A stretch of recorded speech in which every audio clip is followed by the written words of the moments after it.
السلام علیکم ورحمۃ اللہ وبرکاتہ۔ بسم اللہ الرحمن الرحیم۔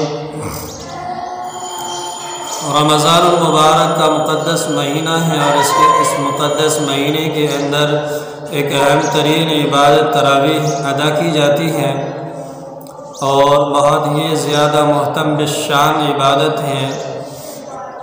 اس عبادت کے اندر سب سے اہم کڑی جو ہے وہ قرآن کریم کی تلاوت ہے، اور قرآن کریم کی تلاوت ہر جگہ کے اعتبار سے اور ہر آدمی کے تلفظ کے اعتبار سے، زبان کی ادائیگی کے اعتبار سے بدل جایا کرتی ہے۔ کوئی قرآن کریم کو انتہا درجے فاسٹ پڑھتا ہے، کوئی قرآن کریم کو ذرا دھیمے انداز سے پڑھتا ہے، تو کوئی قرآن کریم کو اس سے بھی زیادہ تدریج کے ساتھ پڑھتا ہے۔ تو اور بھی بعض حضرات یہ ایسے بھی ہیں کہ جو قرآن کریم اس لیول سے اور اس کیفیت سے اور اس انداز سے پڑھتے ہیں کہ جب وہ قرآن کریم پڑھتے ہیں تو ان کے حروف اور الفاظ سمجھ میں نہیں آتے کہ وہ پڑھ کیا رہے ہیں۔ اسی طرح سے بعض حضرات وہ پڑھنے والے ایسے ہوتے ہیں کہ قرآن کریم تو صحیح پڑھتے ہیں، قرآن کریم کے الفاظ تو صحیح پڑھتے ہیں، قرآن کریم کے تلفظ کے اندر کوئی غلطی نہیں کرتے، لیکن جو اس کے اندر خوبصورتی کے لیے اوقاف لگائے گئے ہیں، مد اور غنہ کرنے کے لیے نشانات اور علامتیں لگائی گئی ہیں، ان کی رعایت وہ لوگ نہیں کرتے۔ تو اس سلسلے میں بات مجھے کرنی ہے۔ تو پہلی بات یہ سمجھیں کہ قرآن کریم کو پڑھنے کی جو 5 شکلیں ہوتی ہیں۔ پہلی شکل ہے حضرمہ، دوسری صورت ہے حدر، تیسری صورت ہے تدبیر، چوتھی صورت ہے ترتیل اور 5ویں صورت ہے تحقیق۔ ان 5 صورتوں سے قرآن کریم کو پڑھا جا رہا ہے آج دنیا کے اندر، لیکن ان 5 صورتوں میں صرف ایک صورت ایسی ہے جو ناجائز اور حرام ہے، باقی 4 صورتیں اعلیٰ حال ہی جائز ہیں اور بلکہ مستحسن بھی ہیں۔ یعنی پہلی صورت جو حضرمہ والی ہے، حضرمہ والی قرأت وہ کہلاتی ہے جس کے اندر قاری قرآن کریم کو پڑھتا ہے تو قرآن کریم کے الفاظ کے اندر حروف کٹتے ہیں یا الفاظ کٹتے ہیں، جس کی بنا پر وہ حضرمہ والی صورت کو جائز قرار نہیں دیا گیا ہے، اس لیے کہ اس صورت میں بہت سارے احتمالات پیدا ہو سکتے ہیں۔ نمبر 1 یہ کہ معنی بدل جائے، نمبر 2 یہ کہ الفاظ ہی بدل جائے، اور نمبر 3 یہ ہے کہ وہ دونوں کے دونوں بگڑ جائیں۔ تو ایسی صورت میں یہ ہے کہ قرآن کریم پڑھتا ہے آدمی ثواب حاصل کرنے کے لیے، لیکن جب وہ اس صورت کو اختیار کرتا ہے یعنی حضرمہ والی قرأت اختیار کرتا ہے پڑھنے میں، تو بجائے قرآن کریم کو پڑھنے کے اندر ثواب ملنے کے، تو اسے اور اوپر سے گناہ ملتا ہے۔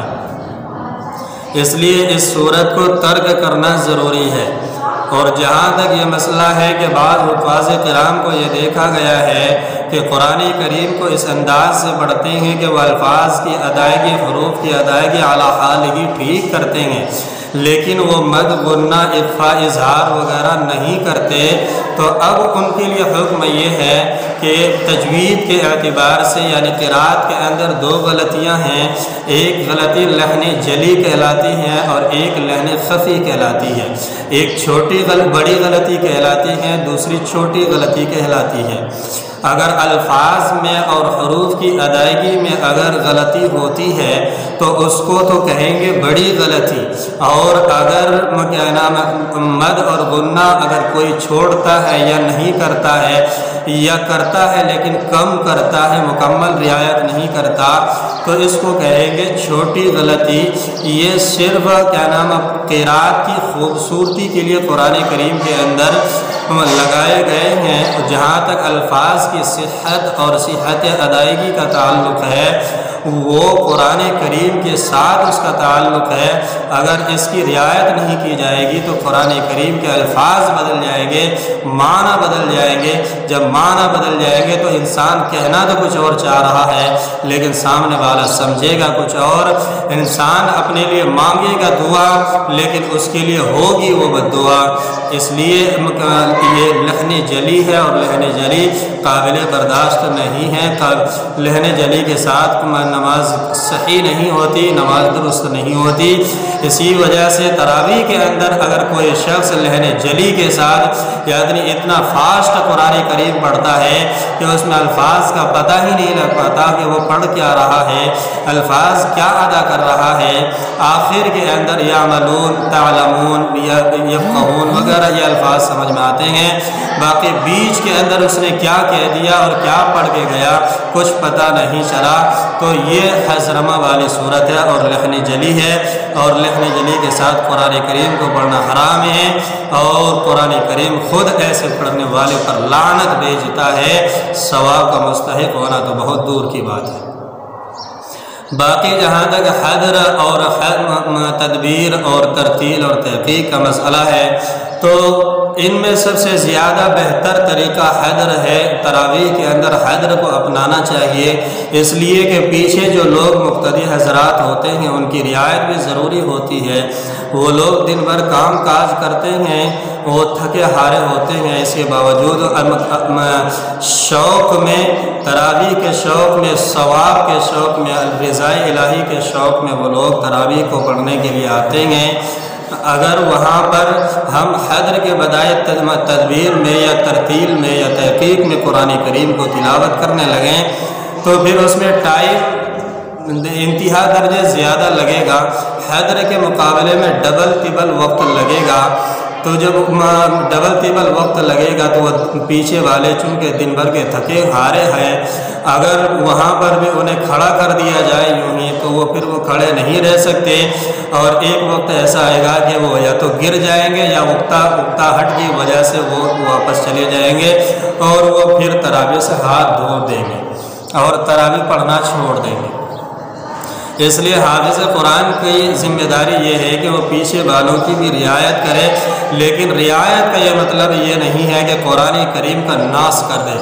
कुरान करीम को कुरान करीम की रियायत करने के लिए कुर्राए इज़ाम ने जो 5 तरीक़े बयान किए उनमें से पहला तरीक़ा नाजायज़ बताया है।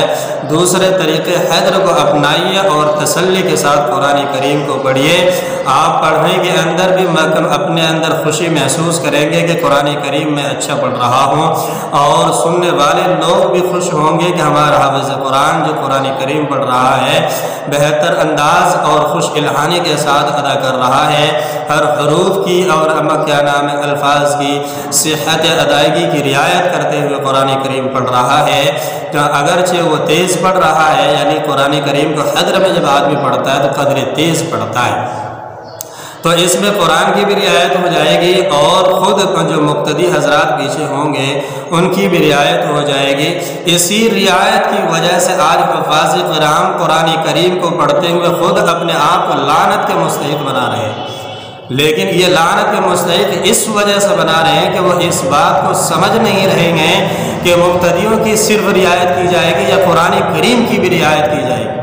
कुरान करीम की रियायत करनी ज़्यादा ज़रूरी है बिलमुकाबिल मुक़्तदियों की रियायत है।